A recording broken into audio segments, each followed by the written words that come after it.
Hello, and welcome to Overcome with Travis White. This is a place for you to share your mental health stories. I am very excited to welcome today's guest. We are speaking with Sarah Michelle Sherman. Sarah is a writer whose work explores mental health, motherhood, and the emotional fallout of divorce with raw honesty and zero filter. Her essays have been featured in HuffPost, Today, and Scary Mommy.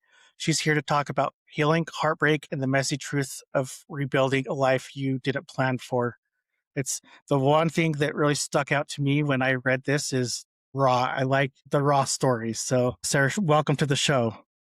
Thank you so much for having me. Excited. Yeah, I think we're going to have a great conversation, and I don't want to waste any more time. So, I'm just going to turn the microphone over to you and have you tell the audience about yourself. Okay. In terms of mental health, I've had a bit of a journey. Around 17, I started experiencing, what would later be explained to me as depression. Um, was, you know, it's hard to say what was normal teenage insecurities and problems that arise with every, teenage girl, but I felt like there was something stronger going on. There was, a dark cloud over everything, so to speak, and just a really, we all have internal dialogue, but the voice that I was hearing was the meanest voice I'd ever heard. So, battling that became extremely challenging. So when I started to, talk about this with my parents a little bit. Uh, my pediatrician at the time was the first person to put me on an antidepressant, and that's when everything sort of, I guess, started in terms of really looking into my mental health and what it means for me and what it was going to mean for my life moving forward. So for the next few years, I experimented with a bunch of different SSRIs because for a long time it was I was told I just had, depression, and not just, but was told I had depression and anxiety. And so that's what was being treated on top of some insomnia. So for a long time, I was taking SSRIs and I was taking Ambien and still not feeling better. And then things got real bad. My senior year of college, I overdosed on Ambien after drinking a lot of alcohol and just having a very bad night.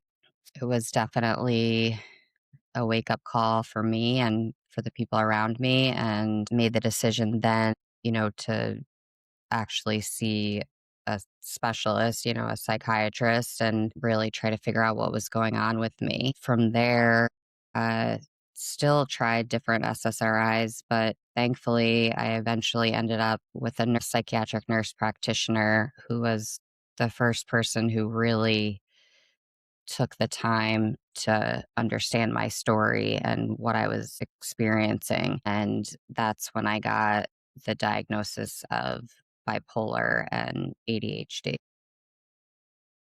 I think those diagnoses saved my life. So, do you have the bipolar 1 or 2 disorder? I have So I know there's bipolar a little 2. bit of difference too. Okay. Yeah, so when I was first diagnosed, was just told bipolar, but I had a little bit of trouble with that because I didn't feel that I necessarily had a blatant manic episode. And then kind of slowly over the years, I and my doctor and the different therapists that I saw started to recognize these hypomanic episodes, which, I didn't really know what they were, because Mhm. they look different for everybody. And for me, it could look like rearranging all of my furniture. It could look like a shopping spree. It could, you know what I mean? It could look like a Mhm. bunch of different things that aren't necessarily screaming, mania. But, impulsivity and, uh, you know, functioning with less and less sleep and things like that. So finding the right medication and understanding more what was going on chemically was huge for me. It changed everything. I can only imagine, and I've heard too many people say that. It's just finding that balance, and it's like I was lucky. I was able to find the first thing that worked. I didn't need anything like way harsh, but I hear stories all the time. Well, it took me like 6 different types of medication to finally get the right thing to work. Yeah, and it's a very difficult process, and weaning off of some of these drugs is the most bizarre, terrible feeling in the world. I mean, I remember getting off of Effexor, and that's the first time I experienced those, they feel like zaps in your brain, and it's awful, and you're, breaking it down into, little like, a smaller piece each day, trying to get it out Yeah, of your system, and it's tough, and what I think I was fortunate that I, over the years, became very aware of when medications were not working for me and when I was starting to slip back into those depressive states. Because I think when it gets the most dangerous is when you aren't able to recognize it. So I was able to, really become an advocate for myself and became more and more comfortable speaking up when I didn't feel right. I think that's like the most important thing too, is until you figure out how to speak up for yourself. And honestly, I want to say trust yourself to a Hmm. degree, because when you're feeling that deep dark depression, there's no trust there. You don't Right. care. Right. So that's an important step. Like, so kudos to you. Thanks. It's a work in progress. Yes, and I feel like, don't you feel like it just never ends at times? Yes, absolutely. And I think that was something I had to kind of come to terms with, which didn't happen right away, which is, the fact that this is going to be something that I deal with my entire life. There's been times, stretches of time where I've, gone a really long time without a bad depressive episode or, less hypomanic episodes. And I think I'm good, think I'm cured, and start to wean off medications and then quickly realize, no, I need these medications in order to survive. Yes, for sure. And what was I going to say? I just lost my thought. Okay, I got it back. Sorry. That's okay. So, like in those times that you're, the deep, dark, depressive states, what does survival mode look like for you in that everyday life of those deep, dark places? It's a tough question. I think most recently it's holding on to the fact that I know I've gotten through it before. And if I'm able to latch on to that, then that's, I guess, what carries me through. But sometimes it's really hard to tap into that. But I think having a really good therapist uh, who I feel I can reach out to at any point in time, having a support system, with friends and family, at least having one or two people that, I know I can go to when I'm feeling that low and they're gonna, no one knows what to say and there's not anything that anybody really can say to pull you out of that. And people just want to comfort you and that's what you need. You need to know you're not alone. But it's Yes. tough. Yeah, and I'll say, because I go through some of these depressive modes as well, and I came out of a kind of a dark one. It lasted about 2 months, where it was just like, like, screw this. Like, I don't want to deal with this bull crap every day. But it's like Mhm. it all goes back to, I think for me, it's probably my kids, my family. I'm like, you know what? Yeah. I have so much to live for. I need to just figure out how to push things aside. And Yeah. then I think also once I realized, like my therapist once told me, no, your depression and your anxiety are never going to go away. You have to, your goal is to figure out ways to deal with them every day and reduce Right. them. Yeah.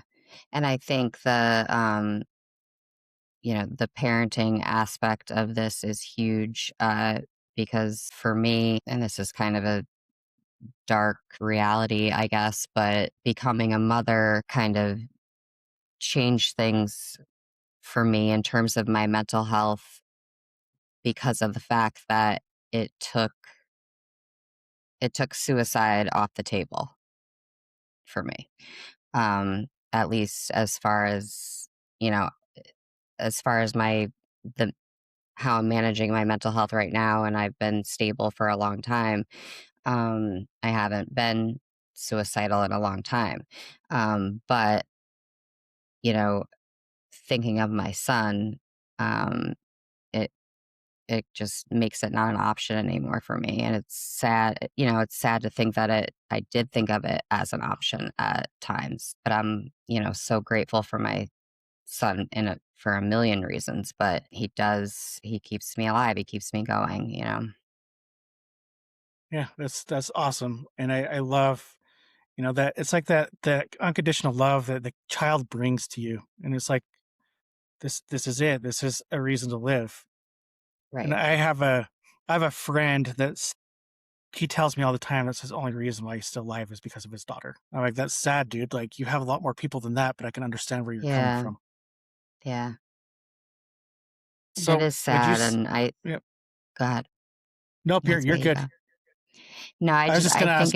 I think it's with the children, it's hard because it goes back, the whole idea of, suicide being a selfish act, and I think when, we think of ourselves as parents, we just cannot be selfish. You can't, Mhm. you have to think of your kid first. But I have mixed feelings about the idea of suicide being selfish. So I don't know. You've read my mind. I do too. I have very mixed feelings, and it's like because I've suffered from suicidal ideation myself. There's been times where I've had stuff planned. I have a problem with like dissociating. There's a time Hmm. where I was dissociating. I had something hanging up in the garage, and I was ready to do something, and my wife caught me. It was like 3 in the morning, and I don't remember it. She just told me. This was after we had kids, so she's like, "You need to get help. Like this is it." And I've had Yeah. that conversation many times with her. Like I'm indifferent about it. Like I think it's selfish, but not at the same time because Right. nobody knows what that person's going through. Exactly. I think, and I've written about this too, the idea of physician assisted suicide for people who are in, physical pain or, are suffering from something, that can be tested or, Hmm. proven, so to speak, and, a terminal illness. But who's to say that depression or bipolar or schizophrenia are not terminal illnesses as well, and I think is a horrible thing to do to the people that love you. But that being said, I don't think the people that love you would want you to be in that much pain. And it's not something that anyone can ever understand. And it's not something I wish everyone understood, you know? I totally agree. I also get really bad anxiety. So my wife beforehand would be like, why are you acting like this? And I was like, you don't know until you suffer through it. Like I can't really explain it because there's really Right. almost sometimes no words for it. And then Right. I, this last year, we went through some stuff and she is anxious now. And I never thought she'd be the anxious person. It's good because it evens out. We have anxieties over different things. Yep. That's So that's good. A good. balance. But I was like, "You finally understand where I'm coming from now." She's like, "Yeah, I Yeah. can finally see it." So that Yeah. was it was, like, helpful, but it sucked at the same time. Yeah. It's a double edged sword. So do you feel like motherhood complicates depression, or do you think it kind of puts it at ease? Complicates it. I think it just presents so many more opportunities to doubt myself, I guess, and being really hard on myself is something I've done my whole life. And, you know, the depression, makes it worse and makes it harder to quiet, all that self doubt. But in some ways, it's a really good distraction sometimes. Parenting is an impossible job, and, you know, there's a million things that you can do wrong at any given point, and it's terrifying. But it gives you purpose. It gives you a reason to get out of bed because you have no choice, Hmm. and for me, it's like I don't I don't want to ever disappoint my son. I don't want, um, you know, it's a hard thing too to think about. Like, I don't want him to see me sad, but, being sad is a part of life. And you have to understand the scope of human emotions, so it's really tricky. And obviously, when he gets to a certain age, we'll have, these tough conversations about mental health issues and things like that because I worry for him too down the road if you know a lot of this stuff is genetic. um so that's scary. And I've even wondered sometimes, like, he knows I take medicine. I wrote about this once too, like when he was really little. He came into the bathroom when I was getting ready and started shaking one of my prescription bottles like a rattle. And it's like, and he's learning to say the word medicine. And, I envision in that moment, like, one day he asked me, like, what are you taking this medicine for? Like, are you sick? And I think about how I'll answer, that question. It's heavy. Yeah, that's a hard conversation. I'm sure those are some that I'll have to have later on, and I've actually never thought about it until you just said that. So it's like, how do I explain that? Because there's times where I know that my kids, so all my kids are 6 and under, or yeah, 6 and under, and so there's times where I know that my kids know that I'm a little bit off, like whether it's or my I'm just being short that night. Yep. And there's times where I feel really guilty for not being as present as I want to be. Yes. Yeah, that for me is huge. And that's where I get the most frustrated with my mental health issues because I think, generally speaking, I have a pretty good handle on things. And like I was saying before, like I'm able to recognize, when I start slipping, but it's always there. And there's always there's always this voice in my head that's being mean to me. It just depends on how quiet I can get it, but it frustrates me because it takes me out of the moment sometimes, and all I want to Hmm. be is with my 4-year-old and watching what he's doing and paying attention because it is changing every single second and it's amazing to witness. And I, hate the fact that there's this thing I can't control taking me away from that sometimes. Yeah, I totally agree. Question though, do you have any methods that you use to shut up those voices that are going on in your head, maybe telling you you're not good enough or telling you whatever they are?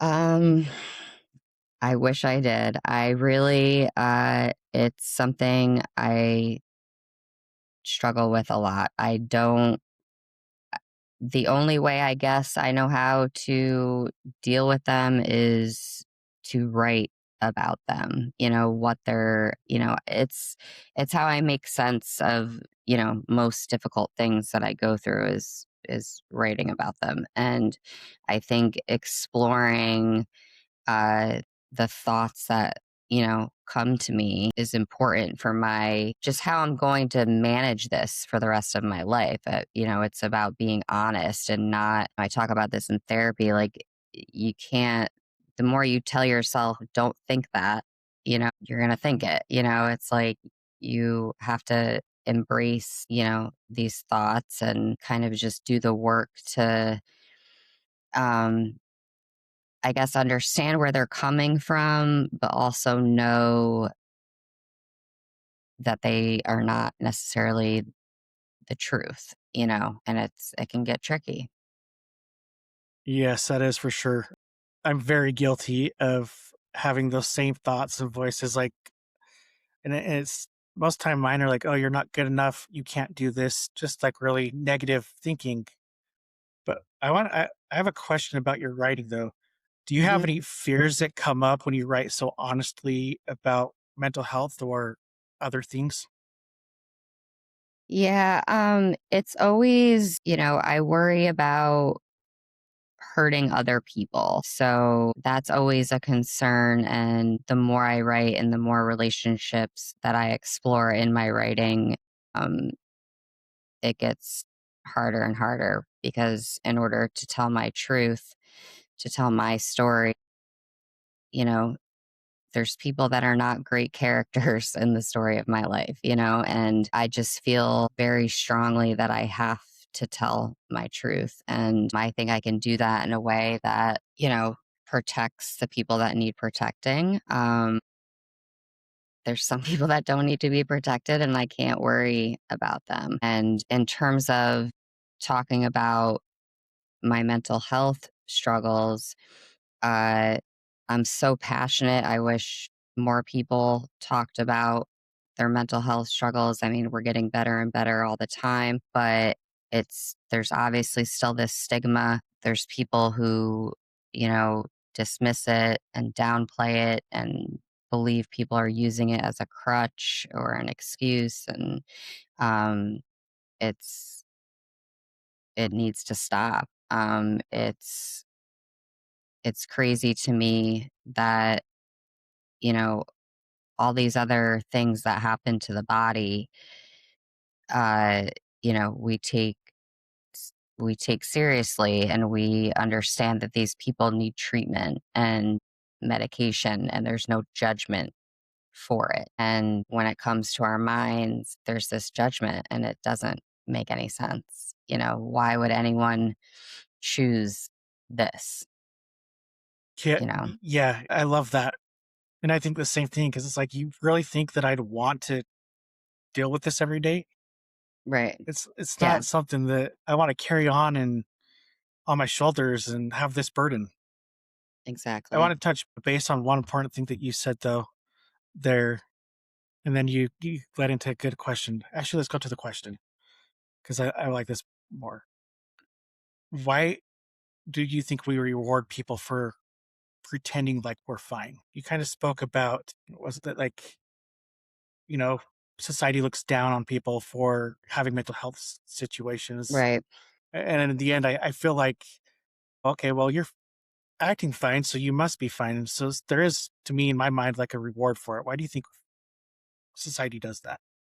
I think because when people are honest about their emotions in a way that is not, happy and joyful, it scares people, and I think it makes people uncomfortable. And I think it's easier for people to look the other way and not, address these things. It's just like, you think of like when you run into somebody in the supermarket and you say like, "Hey Bob, how you doing?" And if they say anything other than like, "Fine, how are you?" You're like, "Oh God, I didn't want to hear all about Bob's problems today." It's like it's easier, and it's more comfortable, I think. And but it's also a huge part of the problem because high functioning people can be severely depressed. And I mean, think about all the celebrity suicides that get attention because, no one would ever know. And it's like that's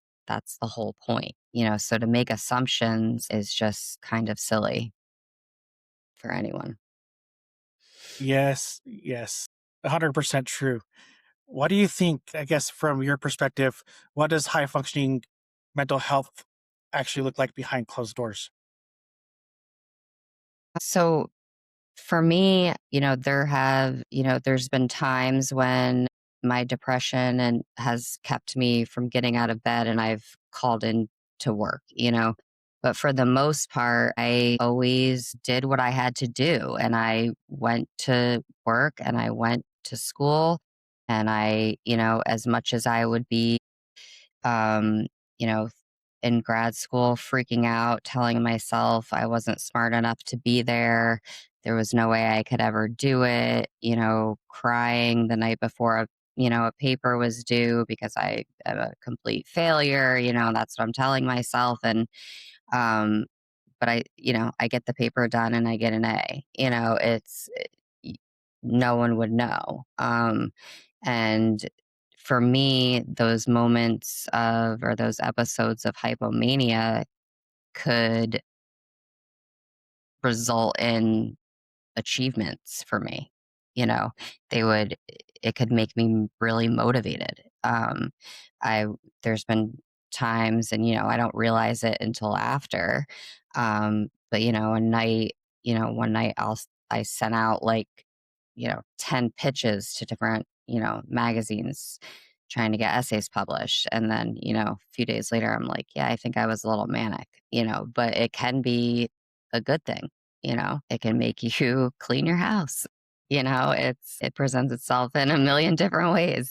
But I think just the whole idea that you can never, you can't assume by what people are, you know, presenting on the outside, and how well they're doing. It reminds me, I went to this one, I've been to many therapists over the years and unfortunately a lot of bad ones. And I have an amazing one now, thank God. But I went to one, it was my first session and uh, she says, tell me a little bit about what's going on, and I just say I've been, really depressed and tell her a little bit. And she said, but you're so tan and pretty. What do you mean? Like, what's the problem? This is going to go well, but it's like, how are you working in mental health? And you can say something like that, you know, but Yes, I've learned throughout the years that it's like the whole cliche quote, "Don't judge a book by its cover." right. Like you really can't. Like, You and can't. it's and since I've started this podcast, especially, it's like you have no idea what people are going through. Right. The person sitting next in the cubicle next to you at work, could be suicidal, and you have no idea. And it goes back to the whole, I guess, another cliche thing: fake it till you make it. Right. Yeah. And that's the thing because we don't have a choice. We have to make money. We have to provide for our children. We have to keep going, and it's hard to admit that you need help, I think. Hmm. And it shouldn't be, but it is. And, it goes, I think, back to, this whole idea that, having these mental health struggles makes you like a weaker person. Like you can't cope as well or you're too sensitive. And I think more often than not that because I am so in touch with my emotions and I have a lot of empathy and I think it makes me a more compassionate person and it makes me, more accepting and more patient with people at times, but I don't know, it's the weirdest thing because it's like you want people to understand, but you don't want them to suffer, Hmm. it's hard. Yes, yes, it is very hard. And when you started, when you stopped curating your pain and started telling the truth, was there anything in you that any changes that you noticed? Like what was that like?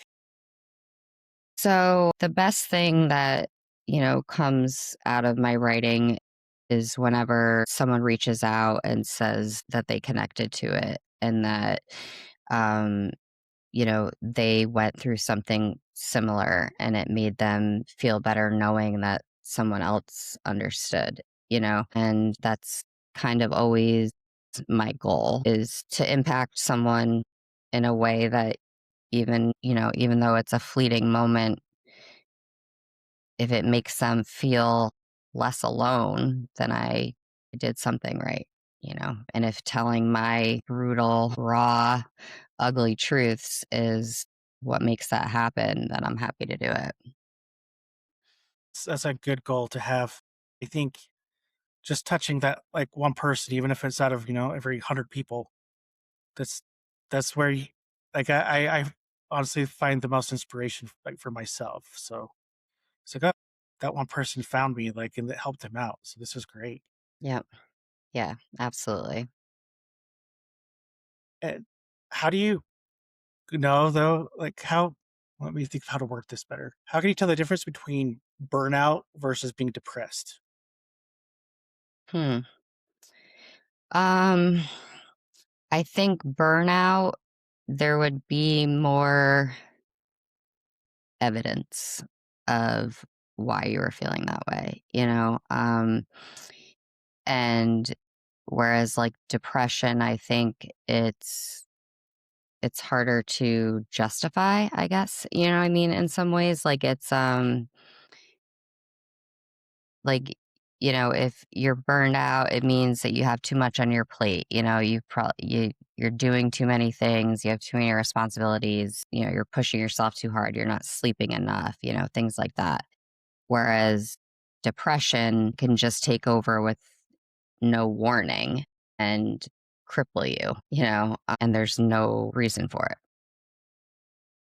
Yes, totally, totally. And I can't tell you how many times that I've thought, sat there and thought, whether it's depression or anxiety, it was like, okay, why, like, is this even going on? Like, I have nothing to even like Right. worry about right now because things are in a good spot. I have nothing Yeah. to be depressed about. Like, job's going Yeah. okay. Like, I'm doing this, I'm doing that.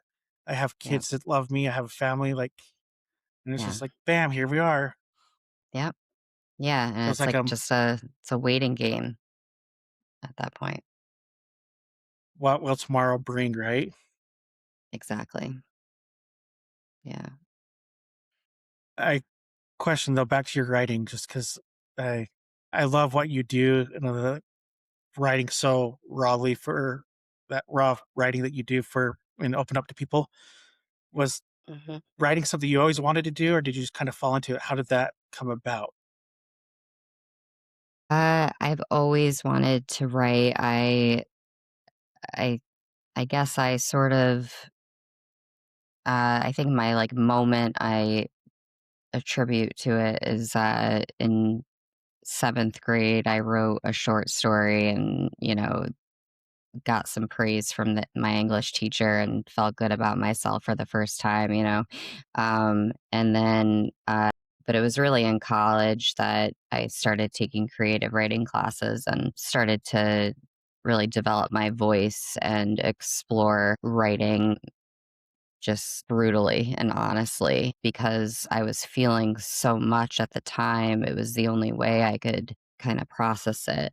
And and it was actually like what connected me to two of my professors who became my mentors and really made me feel like I had a little bit of talent and had something to say, which was important. And actually, one of my professors in college, in undergrad, it was the first personal essay class I ever took. And I loved, you know, the style. I didn't even really know what a personal essay was, and was just discovering this new genre and was just really impressed by the professor and the work he had done. And he had taught in prisons and he just had incredible stories. And he suffered from mental health issues. And I wrote an essay for his class, and in it, I was writing about being depressed, and I wrote something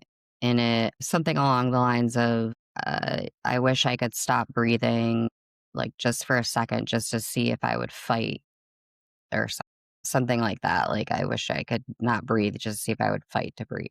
And the professor was worried about me and ended up getting like a knock at my door from the resident director doing like a wellness check on me. But helped me. It got me to talk, to a counselor there at the school. It just like got me to be even more honest about what was going on. And it was also nice to know that, I had someone who gave a shit. right? And I've actually never heard a story where a professor actually cared that much. All the Yeah. professors, I don't remember having one that like would even think twice about something that I Yeah. wrote. So that's Yeah. really That's cool. unfortunate. Yeah. Yeah. I was lucky to have a few really incredible professors, both in undergrad and in my graduate program, who just really made me feel seen and understood and like I could be a writer, which was everything to me. That's really cool. It kind of goes back to what you've said at the very first of the show, having people in your corner. Hmm. And that's I think that is means for every aspect of life, not just mental health. Like it should be to me it should be everything. Yeah.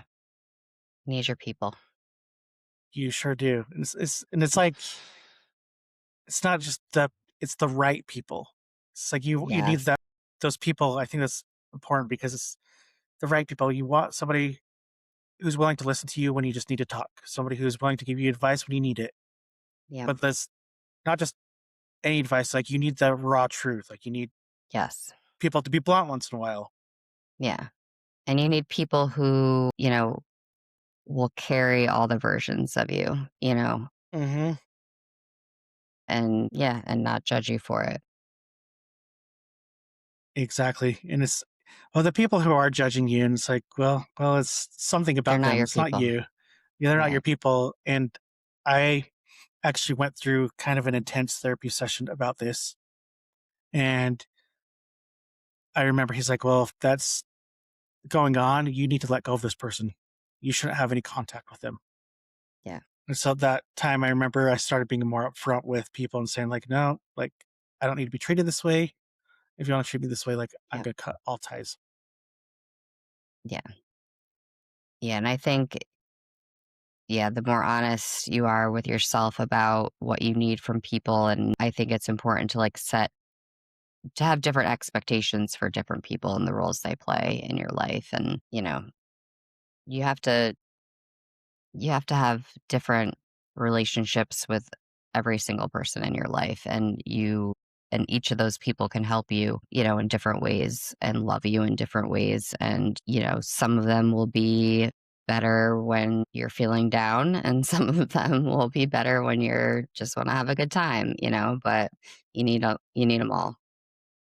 And yeah, sometimes it's hard to figure out those people. I remember this too. And because I have like certain expectations with people, whether family members or friends or whatever. And Mm, it's my anxiety sometimes it's like when those expectations aren't met, like it hits me in the face like a pound of bricks. I'm like, well, why did it happen this way? So at one point, my therapist was like, no, you need to, at some point with some of these people, you need to lower your expectations yeah. because otherwise, this part of you is always going to fail Yeah. You're always going to be disappointed. all the time. And I was like, and as soon as I was able to do that and set the correct boundaries, I realized like some of my Yeah. relationships got better. Yeah. Yeah. So I just have honestly a few more questions here for you. Okay. What's one uncomfortable truth about healing people don't talk about? Uncomfortable truth about healing.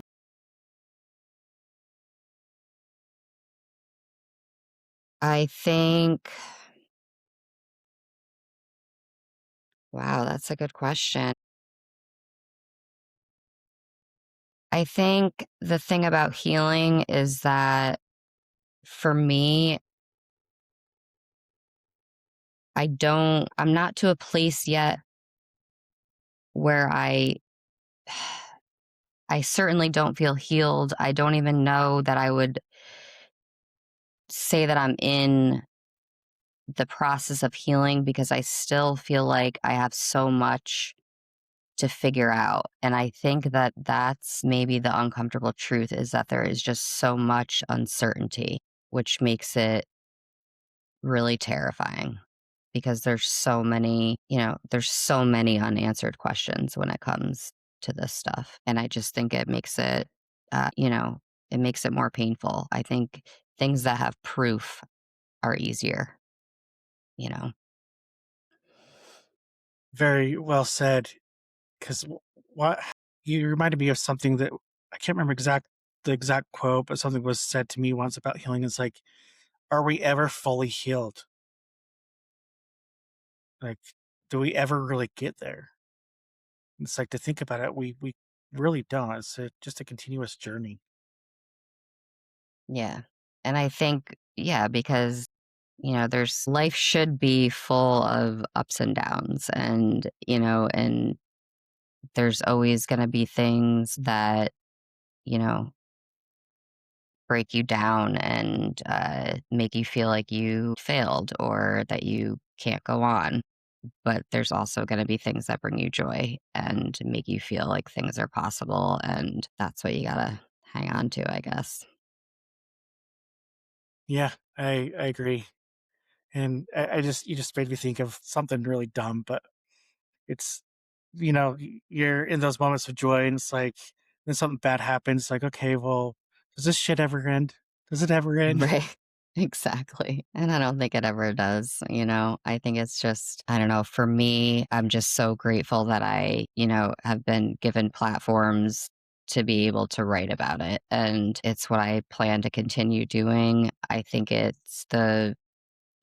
be what helps me battle this for the rest of my life is having this outlet. And I think, my goal is to publish a book and reach more people. And like we were saying before at the show, like it's just breaking the stigma. The conversations around these topics need to continue to evolve and there needs to be more awareness and there needs to be more compassion. Yeah, I agree. And it's I think the thing to mention there is starting those conversations and making it's going back to something you said, I think at the beginning, is making it so people don't feel alone. And sometimes when somebody feels that way, that's when they come out of their box or their dark Right. spot and start telling their story. Yes, And I think that's like one of the things that we need to do going forward is just continue telling our stories. absolutely. So, where can people find you? SarahMichelleSherman.com. And my Instagram handle is Sarah Michelle Sherman as well. Looks like I just lost my. Oh, it's okay though. It's the last question. So, Okay. we've just had a lot of discussion here, mainly about like depression and mental health. hmm Is there anything else that you'd like to bring up that we did not cover tonight? I don't think so. I think I would encourage everybody to, reach out to people that you care about and make sure they know that they're loved and that they're seen and um, that they're valued because you never know what someone's going through and you never know the voices that are going on inside their head. It can, you can save someone's life. And I think it's just important I tell my son all the time to be kind. And he'll say to me, "Why are you always telling me that?" And it's like, because it is the most important thing. Yes, very important. Very well said. Well, Sarah, thank you so much for coming on the show. Sorry about these last minute technical difficulties. That's okay. Thank you so much for having me. It was great. And I do want to say I admire the rawness that you present, and I love what you're doing, telling such, you know, uh, raw, having such, what's the Yeah. word I'm looking for? Just the way you're writing your essays, because it's like Yeah. not very many people do that. They don't show that raw side of themselves, and I think it's important. Thank you So so thank much. you. I appreciate that a lot. And thank you to all those that are listening. If this episode resonated with you, please share it and give us a follow, and that help us out a lot. Thanks again. Until next time.